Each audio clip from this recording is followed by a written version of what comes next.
여러분, 오늘 읽은 본문의 제목은 복받는 그릇이라고 하는 제목으로 하나님 말씀을 전하도록 하겠습니다. 성경에는요, 두 명의 야고보가 나와요. 예수님의 그 친동생 야고보와 예수님의 제자 야고보, 이렇게 두 사람이 있습니다. 예수님의 제자 야고보와 또 예수님의 동생 야고보가 있는데, 예수님의 제자 야고보는 요한의 동생입니다. 형제입니다. 오늘 우리가 읽은 성경 야고보서를 기록한 사람은 예수님의 동생인 야고보가 기록한 책입니다. 그는 처음에 예수님을요, 자신의 육체적 그런 형제로만 여겼습니다.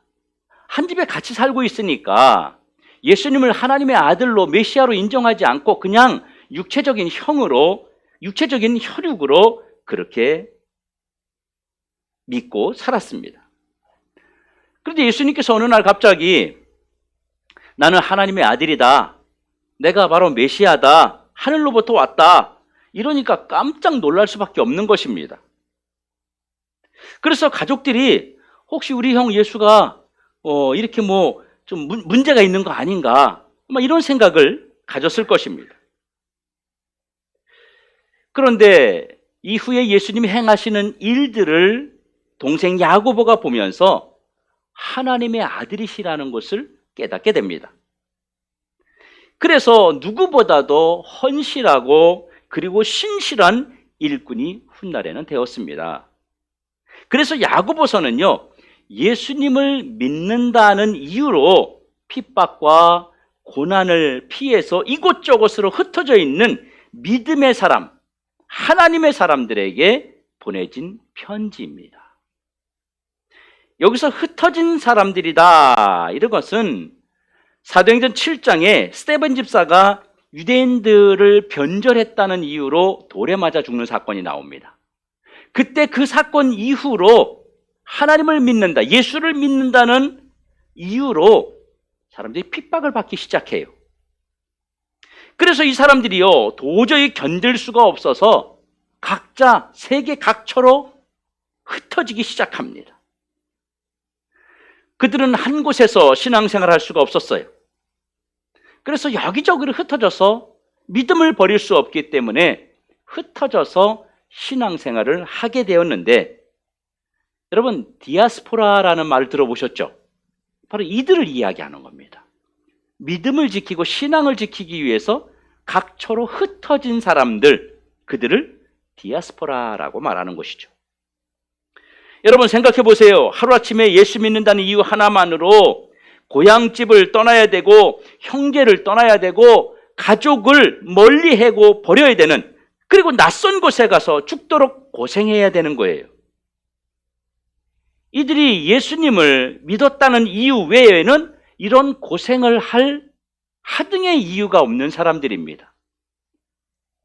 여러분, 이들이 얼마나 고달픈 삶을 살았겠습니까?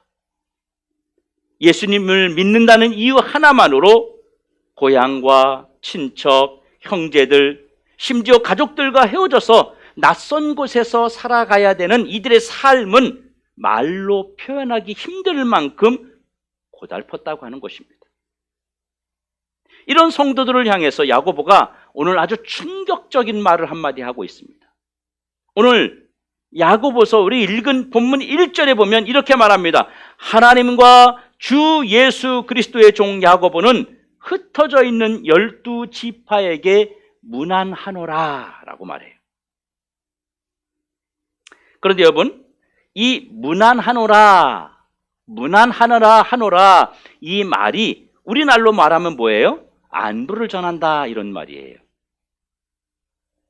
그런데 실제로 헬라어 원문에 보면요, 카란이라는 말을 썼어요. 이 카란이라는 말이 무슨 뜻이냐면요, 그레이팅스라는 것인데 바로 기뻐하라, 이 얘기예요. 그러면 제가 그 기뻐하라는 말을 넣어서 한번 1절을 읽어볼까요? 하나님과 주 예수 그리스도의 종 야고보는 흩어져 있는 12지파에게 기뻐하라고 말한다. 이렇게 말하는 거예요. 여러분, 그런데 여러분, 어찌 좀 불편한 생각이 들지 않습니까? 지금 기뻐할 상황이 아니잖아요. 고향을 떠나고 형제를 떠나고 가족을 떠나서 외지에 다른 나라에 가서 고생하고 새로운 인생을 살아야 되는 그 사람들의 삶은 정말 고통스럽기 그지없는데 그들이 지금 기뻐할 수 있는 상황이 아니라고 하는 것입니다. 지금 그들의 삶이 기쁨이 아니라 너무 고달픈 삶이거든요. 고생하는 사람들, 환난 때문에, 예수 믿는다는 것 때문에 핍박받고 고통받는 사람들에게 얘들아, 너희들 기뻐해라. 너희들 진짜 기뻐해야 된다. 이것이 이들에게 얼마나 불편한 이야기로 들렸겠습니까? 그리고 2절에 가서 한 번 더 이야기합니다. 내 형제들아, 너희가 여러 가지 시험을 당하거든 온전히 기쁘게 여겨라. 여러분, 시험을 당한 자들이 있다면 온전히 기뻐하라고 또 한 번 강조하고 있습니다. 여러분, 시험이 뭐예요? 시험이라는 그 말 자체는 지금 내가 어려움을 겪고 있다, 더 나아가서 내가 마음의 평정을 잃었다, 내 신앙의 위기를 맞이했다, 이런 것들이 뭐냐면 다 시험 들었다는 얘기예요. 어찌 보면 시험은요, 기쁨을 잃어버린 시간이에요. 시험은요, 고통을 주는 시간입니다. 그런데 야고보가 편지를 쓰면서 너희들 기뻐하라, 이렇게 계속해서 기뻐하라는 말을 강조하고 있어요. 그런데 이들이 지금 기뻐할 수 있는 상황에 있습니까? 아닙니다. 여러분, 사실 우리도 신앙생활하면서 자주 시험에 빠집니다.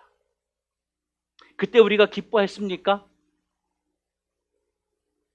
여러분께 여쭤볼게요. 여러분들이 지금 부부싸움을 했거나 친한 친구와 다퉜거나 아니면 교회 집사님과 의견 충돌이 있었어요. 그래서 지금 심각하게 냉전 중이에요. 마음이 불편해요. 근데 목사님이 이 사실을 알았어요. 그리고 신방 가가지고 뭐라고 말하냐면, 집사님, 성도님 기뻐하십시오. 그렇게 말하면 기뻐할 수 있겠습니까? 좀 더 심하게 얘기해서, 여러분, 사업이 부도가 났어요. 여기저기 전화가 걸려오고요, 빚쟁이들이 찾아오고요, 먹을 것을 지금 걱정해야 될 상황이고, 그리고 너무너무 힘이 들어요. 죽어야 될지 살아야 될지 모를 만큼 고통스러운 상황이에요. 근데 목사님이 신방 가서 기뻐하세요. 여러분, 이렇게 말한다면 이 말을 받아들일 수 있겠느냐는 것입니다. 어느 정도 시험을 당했을 때는 여러분 기뻐할 수 있어요. 목사님이 기뻐하세요, 성경 읽어주고 그러면 네, 이럴 수 있어요.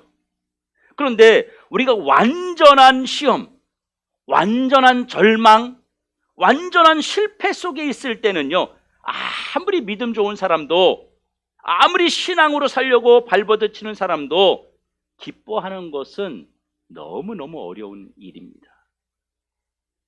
여러분, 시험 들면요, 교회 안 나오고, 시험 들면 예배 안 드리고, 시험 들면 영적인 삶에서 자꾸 뒤로 퇴보할 수밖에 없는 것이 우리의 현실입니다. 그런데 왜 시험을 당했을 때 기뻐하라고 말을 하는 것입니까? 도대체 시험 중에 기뻐해야 될 이유가 뭐냐, 그 말이에요.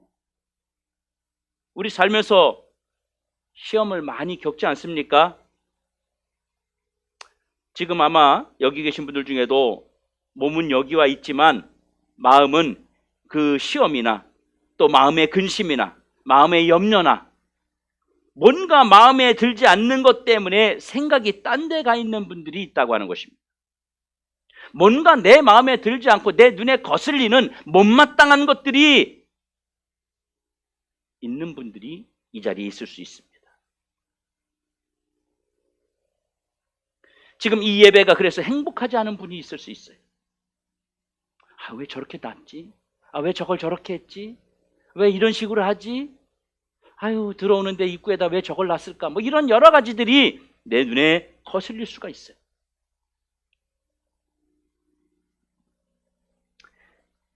여러분들을 향해서 오늘 하나님이 기뻐해. 기뻐하라고. 기뻐해. 기뻐하라는 말이 귀에는 들려져요. 근데 마음속에는 사실 이게 안 받아지는 거예요. 기뻐할 수 없는 현실인데 왜 기뻐라고 할까요? 분명히 야고보가 이 고난받는 성도들에게, 시험당한 성도들에게 기뻐하라고 했다면 이유가 있을 거란 말이에요. 뭔가 야고보가 깨달았기 때문에 그것을 지금 여러분에게 전해주려고 하는 것입니다. 여러분, 야고보가 바라본 시험은 무엇입니까? 하나님께는 시험을 이긴 자에게 준비한 선물이 있기 때문입니다. 그런데 이 숨겨진 선물은요, 아무나 받는 게 아니에요. 누구나 이 선물을 받을 수 있는 게 아니에요. 그래서 하나님이 그 선물을 여러분에게 주시기 위해서 여러분들의 선물을 받는, 복을 받는 그릇을 만드는 줄로 믿으시길 바랍니다. 그래서 여러분, 시험이란 뭡니까? 이 시험에 대한 생각을 여러분 바꾸셔야 돼요. 우리가 겪는 크고 작은 시험들을, 우리가 겪는 그 고통스러운 시험이라고 하는 것은 바로 우리의 그릇을 만드는 과정이라고 하는 것입니다. 하나님은 시험을 통해서 우리가 받을 복의 그릇을 만드시는 중입니다. 아, 내가 시험이 들었다. 이것을 내가 신앙의 어떤 마이너스적인, 신앙이 지금 무너지는 그런 쪽으로 겪고 있다고 생각하지 말고요, 플러스로 생각해야 돼. 유익이 있다고 생각하시면 됩니다. 그러니까 시험은 시험이 아닌 거죠. 아버지가 나에게 복 주시려고 찾아오는 시간임을 믿으시기 바랍니다. 주님 말씀하셨어요. 야고보서 1장 13절에 시험을 당할 때 누구든지 내가 시험을 당한다고 여기지 말아라. 하나님이 이 시험을 통해서 나에게 복 주시려고 하는구나. 하나님이 나에게 복 주시려고, 복의 사인을 하려고 지금 나에게 찾아오시는구나. 이렇게 믿고 이것을 확신한다면 우리는 기뻐할 수 있는 줄로 믿습니다. 얼마든지 시험을 당할 때에도 기뻐할 수 있다는 것입니다. 하지만 내가 왜 이렇게 자꾸 어려움을 당하는 거지? 내가 왜 이렇게 자꾸 힘든 거야? 왜 이렇게 나한테 고난이 끊어지지 않는 거야? 이거 죽으라는 거야? 살라는 거야? 이러면요, 절대 기뻐할 수 없습니다. 나에게 닥쳐오는 시험은 하나님이 시험을 통해서 지금보다 더 큰 복을 주시려고 복받는 나의 그릇을 만들어가는 과정입니다. 그러니까요, 내가 지금 시험을 당하면 하나님이 나에게 또 복 주시려고 하는구나. 이렇게 우리의 생각이 바뀌면 얼마든지 시험이 오면 올수록 기뻐할 수 있다는 사실입니다. 여러분, 시험에 대한 생각을 여러분이 바꾸셔야 돼요. 명심하십시오. 하나님은 시험을 통해서 우리의 그릇을 만들어 가신다고 하는 겁니다. 절대로 그냥은 그릇이 만들어지지 않아요. 뭉툭한 그릇이 쓸만한 것으로 만들어지지 않아요. 그 그릇을 하나님이 시험이라는 과정을 통해서 우리를 만들어가고 계시는 것입니다. 하나님은 시험을 통해서 그릇을 만드는데 어떤 사람에게는요, 시험이라는 것을 가지고 우리의 그릇을 청소하시기도 합니다. 시험을 통해서 하나님께서 우리 속에 있는 더러운 것들을 청소하십니다.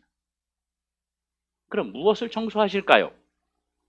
야고보서 1장 14절에 오직 각 사람이 시험을 받는 것은 자기 욕심에 끌려 미혹됨이니, 바로 욕심이에요. 사람이 시험을 당하는 것은요, 욕심 때문입니다. 내 욕심 때문에 우리가 시험을 당하는 거예요. 이렇게 하나님은 욕심 때문에 오는 시험을 청소해서 우리를 복받는 그릇으로 만들기도 하신다는 겁니다. 여러분, 이 그릇 속에, 이 컵 속에 더러운 이물질이 들어있어요. 냄새났고 썩고 상했어요. 그러면 여러분, 이거 그냥 쓸 수 있어요? 그냥 마실 수 있어요? 아니, 이거 청소해야 돼요. 가져가서 수세미로요, 다 닦아서 통풍을 해서 깨끗하게 하고 새로운 걸 담아서 먹어야 됩니다.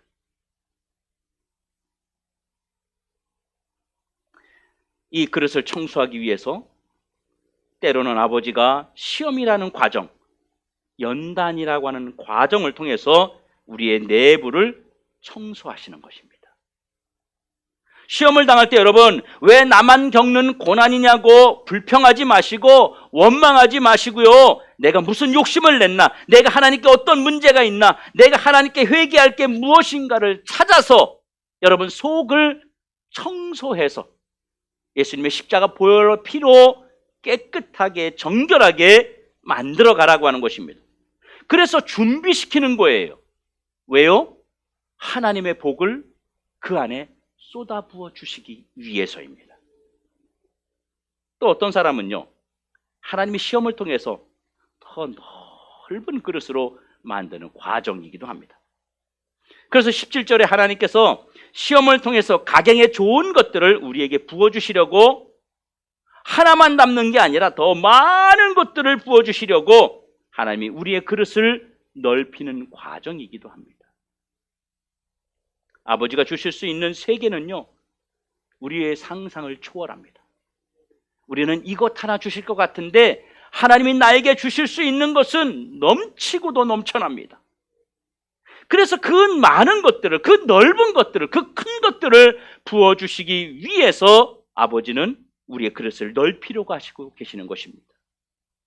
그래서 하나님은요, 시험이라는 과정을 통해서 우리의 그릇을 더 깊게 만들기도 하고 우리의 그릇을 더 넓히는 과정을 만들기도 하고 그래서 망치질도 하고 두드리기도 하시는 거예요. 여러분 가끔 TV에서 그릇 같은 걸 만드는 과정을 보게 됩니다. 그러면 망치로 막 두드려가지고요, 조그만 쇳덩어리가 막 넓은 그릇을 대고요. 여러분 반지를 끼면 그 반지도 어떨 때 이게 맞지 않으면은 그 반지집에 가져가면요, 이걸 계속 이렇게 봉에다가 막 넣어가지고요, 이 넓혀줍니다. 두드려서 넓혀줘요. 그런 것처럼 하나님이 넓히시려고, 우리의 그릇을 넓히시려고 많은 걸 부어주시기 위해서 두드리고 계시는 거예요. 이 시험을 이기려면 그럼 어떻게 해야 됩니까? 인내하며 견디면 기적이 담아주는 줄로 믿으시길 축원합니다. 시험을 통해서 복을 받으려면 인내가 필요한데요, 인내하시는 분들이 그리 많지 않아요. 거의 인내하지 못합니다. 시험이 올 때요, 조금만 참고 인내하면 되는데 그 시간을 견디질 못해요. 인내가 안 돼요. 왜요? 당장 눈앞에 보이는 시험 때문에 아버지가 준비하신 세계가 안 보이기 때문입니다. 그래서 하나님의 복의 자리에서 자꾸 탈선하는 거예요. 이탈하게 되는 거예요. 견디면 되는데 못 견디고 있다고 하는 것입니다. 그러면 우리가 복받는 그릇이 되려면 어떻게 해야 됩니까? 모든 시험을 믿음으로 받으면 됩니다. 3절에 믿음의 시련 이렇게 말했어요. 믿음의 시련이라는 말은요, 인간적인 방법으로 시험을 이기려면 안 되고 반드시 믿음의 방법으로 이겨내야 지금 내가 받는 시험이 복이 된다는 말이에요. 여러분 믿음의 시련으로 받아들이지 않는 사람은요, 사람이 나에게 시험을 줬다고 생각을 해요. 저 사람 때문에 내가 시험 들었다고 생각해요. 저것 때문에 내가 시험 들었다고 생각을 해요. 왜 저 집사님 자꾸 나한테 뭐라 그러는 거야? 이렇게 얘기해요. 근데 믿음의 시련으로 여기지 않는 분은요, 나는 배우지 못해서 그래, 나는 가진 게 없어서 그래, 나는 능력이 없어서 그래, 이렇게 자꾸 이걸 믿음의 시련으로 끌고 가지 않는다는 거예요. 그런데 믿음의 시련으로 여기는 분들은요, 시험을 당할 때마다 내가 하나님 앞에 돌아가야 되겠다, 하나님 앞에 바로 서야지, 하나님을 붙들어야지, 내가 믿음을 잃어버리지 말아야지, 교회 이탈하지 말아야지, 이렇게 합니다. 하나님이 이런 분들에게 복을 주시는 줄로 믿기를 바랍니다. 여러분 시험은요, 억지로 피하려고 하면 절대로 안 됩니다. 하나님 우리에게 복 주시려고 작정하시고 내게 찾아오시는데 우리가 그것을 인간적인 방법으로 또는 내 생각으로 그것을 피하려면 더 큰 복의 자리로 들어갈 수 없다고 하는 것입니다. 그래서 이렇게 말씀하셨어요. 인내를 온전히 이루라. 다시 말하면 감당하라는 말이에요. 끝까지 이겨내라는 말입니다. 피하지 말라는 얘기예요. 억지로 하나님 우리에게 주시는 연단을, 하나님 우리에게 주시는 시험을 여러분들이 인간적인 방법으로 피하려고 그러면요, 더 큰 산이, 더 큰 문제가 다가오는 것입니다. 우리 같으면 복을 주려고 누구에게 뭘 선물 주려고 했는데 그걸 안 받으려고 하면 간둬라 그러고 맙니다. 그런데 하나님은 복을 주시고 싶기 때문에, 은혜를 주고 싶기 때문에 어떻게 해서든지 더 세게 두드려서라도 그 그릇을 만들고 싶어 하시는 것입니다. 그리고 또 한 가지 하나님 말씀을 붙들어야 됩니다. 시험을 당할 때 나를 쓰러뜨리는 자가 누구냐 하면요, 사탄인데요. 사탄이 멀리 있는 사람을 가지고 일을 해요? 가까이 있는 사람을 가지고 일을 해요? 나의 가까이 있는 사람들을 가지고 일을 합니다. 여러분, 시험을 당할 때, 어려움을 당할 때 내가 어떤 방법으로 이겨야 되겠습니까? 말씀을 붙들고 시험을 이겨내야 합니다. 말씀을 붙들고 이겨내면 하나님이 준비하신 그 축복이 여러분 것이 됨을 믿으시기 바랍니다. 여러분, 주님은 반드시 복을 주신다니까요. 말씀 밖으로 나가면 절대로 안 줘요. 그래서 시험을 잘 통과하기 위해서 지혜를 구하고 하나님의 능력을 구하라고 했습니다. 여러분, 1장 17절에 온갖 좋은 것들이 하늘로부터 우리의 빛들의 아버지로부터 우리에게 쏟아진다. 여러분, 하나님은 우리에게 뭐가 필요한지, 무엇이 있어야 되는지 너무나도 잘 알고 계십니다. 우리가 시험을 잘 통과하면 하나님이 반드시 우리에게 복을 주신다고 말씀하셨는데 몇 가지의 복을 주신다고 이야기하고 있습니다. 4절에 보면 이렇게 말해요. 온전히 구비하여 조금도 부족함이 없게 하신다. 여러분, 부족함이 없도록 복을 주신다는 말은요, 이 말이 무슨 말이냐면 그릇이 준비됐다는 거예요. 이제 복을 받을 만한 그릇이 만들어졌기 때문에 하나님께서 온전히 구비하여 부족함이 없도록 채워주신다는 겁니다. 여기서 온전이란 말이 무슨 말입니까? 하나님이 시험을 당한 자가 필요한 것이 무엇인지를 아시고 주께서 구체적으로 채워주신다는 뜻이에요. 또 구비한다는 말은 무슨 말이냐면 하나님이 직접 챙겨주신다는 말입니다. 그 다음에 부족함이 없도록 해주신다는 말은요, 시험을 통해서 하나님이 더 큰 그릇으로, 더 큰 복을 담을 수 있는 그런 그릇으로 만들어 주신다는 거예요. 여러분에게 물질의 시험이 왔어요. 그거 하나님이 나에게 물질 채워주시려고 주시는 거예요. 여러분, 몸이 아파요. 하나님이 건강 주시려고 시험 주시는 거예요. 인간관계가 복잡해요. 여러분의 삶을 하나님이 더 일으켜 주시려고 주시는 시험이에요. 여러분, 우리 이럴 때 있잖아요. 몸이 어디가 아파요. 나 열심히 새벽기도도 나가고 열심히 기도하고 열심히 헌신하고 봉사했는데 왜 몸이 아파? 그것은 하나님이 치료하시려고 주시는 거예요. 그래서 병원 가보라는 거예요. 빨리. 병원에 갔더니 아니 다른 것도 막 나오는 거예요. 그래서 치료받은 분들이 너무너무 많지 않습니까? 그러니까 여러분, 시험이 아니란 말이에요. 그 속에 하나님이 조금도 부족함이 없도록 채워주시려는 아버지의 계획이, 숨겨진 축복이 그 안에 담겨져 있단 말입니다. 오늘 여러분들 믿음의 눈이 열리고 마음에 열려서 여러분들에게 다가오는 시험이 복이 되고, 여러분들의 근심이 복이 되는, 여러분들의 상처가 복이 되는, 여러분들의 문제가 복이 되는 이런 역사가 있길 주의 이름으로 축원합니다. 여러분, 우리는 복 받아야 돼요. 복 받으셔야 됩니다.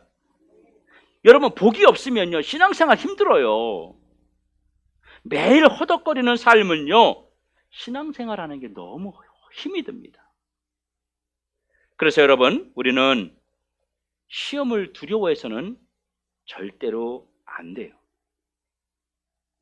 왜 두려워해서는 안 됩니까? 왜 시험을 두려워하면 안 됩니까?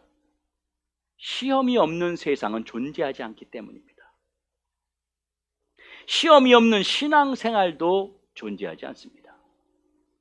그리고 시험 당하지 않는 사람도 이 세상에는 없기 때문입니다. 누구나 다 시험을 당해요. 그러므로 우리는 시험을 두려워하면 안 된다고 하는 것입니다.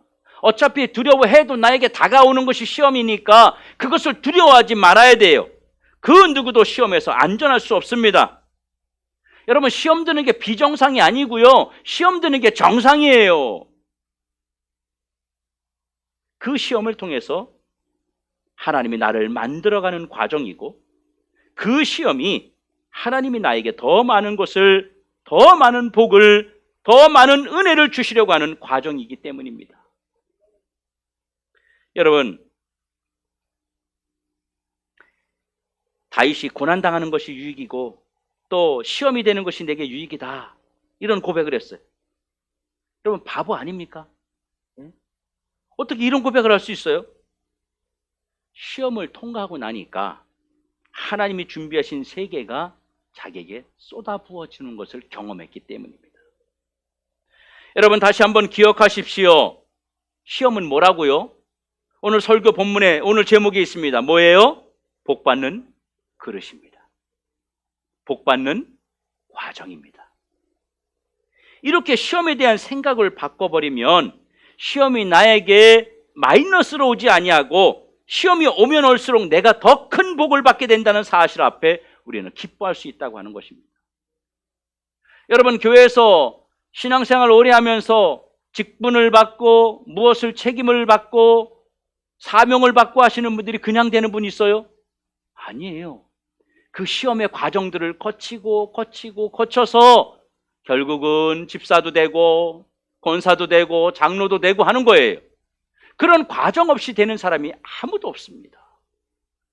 결국은 그런 직분을 받는다고 하는 것은 그런 시험의 과정을 잘 견딘 사람들에게 그만한 그릇으로 직분을 주어서 감당하게 하는 것입니다. 여러분, 시험은 바로 관리 대상이 되는 것입니다. 여러분, 시험 방치하면 안 돼요. 우리가 시험 들었는데 그 시험을 그냥 방치해버리면 안 돼요. 왜 그러냐면요, 이 시험은요, 이상하게 전염성이 있어요. 전염성이 있어요. 내가 시험 들면 옆 사람으로, 옆집으로 이게 번질 가능성이 많아요. 그래서 시험 들면요, 여기저기 돌아다니면서 막 말하고 싶어요. 가만히 있지를 못해요. 내가 시험 들었는데 가만히 안 있어요. 더 많이 이야기해요. 그래서 그 시험을요, 여기저기 막 전파시키는 거예요. 참 이상하죠? 왜 시험 들면 더 말하고 싶어지는지 말입니다. 그래서 시험 든 자들은 이 시험을 관리해야 합니다. 시험에 무너지면 여러분, 회복하기 정말 어렵잖아요. 너무너무 오래 걸리고 힘들어해요. 그러면 여러분, 어떻게 해야 됩니까? 시험을 하나님이 복 주시는 과정으로 여러분 바꾸려면 어떻게 해야 돼요?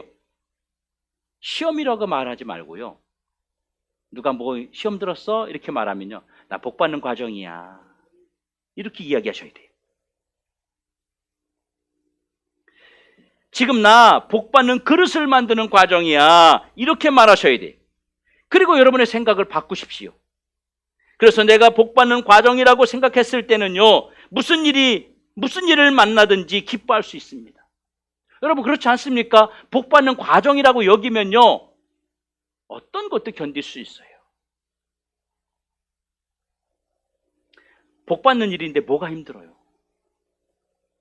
뭐가 아파요? 뭐가 두렵습니까? 그리고 시험을 통해서 주실 복을 여러분이 지키십시오. 빼앗기지 마십시오. 시험을 통해서 하나님이 주실 복이 있는데 이거 여러분 놓치지 마십시오. 우리는 시험을 통해서 반드시 승리합니다. 시험을 잘 통과한 자는 하나님이 주시는 복을 반드시 받게 되어 있습니다. 여러분 명심하십시오. 시험이 올 때마다 좌절하고 낙심하고 나가 떨어지지 말고 그것이 나에게 복을 주시는 과정, 나의 복받는 그릇을 넓혀주시는 과정으로 여기고 그것을 기쁘게 여기시고 잘 감당하라는 거예요. 그래서 복을 받는 겁니다. 사랑하는 성도 여러분, 우리 모두 시험을 복으로 바꾸시기를 간절히 소망합니다. 그러면 시험이 복으로 변하는 과정 속에 우리는 뭐 하면 됩니까? 복받는 일이기 때문에 우리는 기뻐하면 되는 것입니다. 우리는 웃으면 되는 것입니다. 여러분 힘든 일이지만 시험 당할 때 웃는 사람이 진짜 신자예요. 시험 당할 때 웃는 성도가 진짜 믿음 있는 사람입니다. 시험의 생각을 여러분 바꾸십시오. 복받는 그릇이 넓혀지는 그런 도드림의 모든 성도들 되시기를 주님의 이름으로 축원합니다. 기도하겠습니다.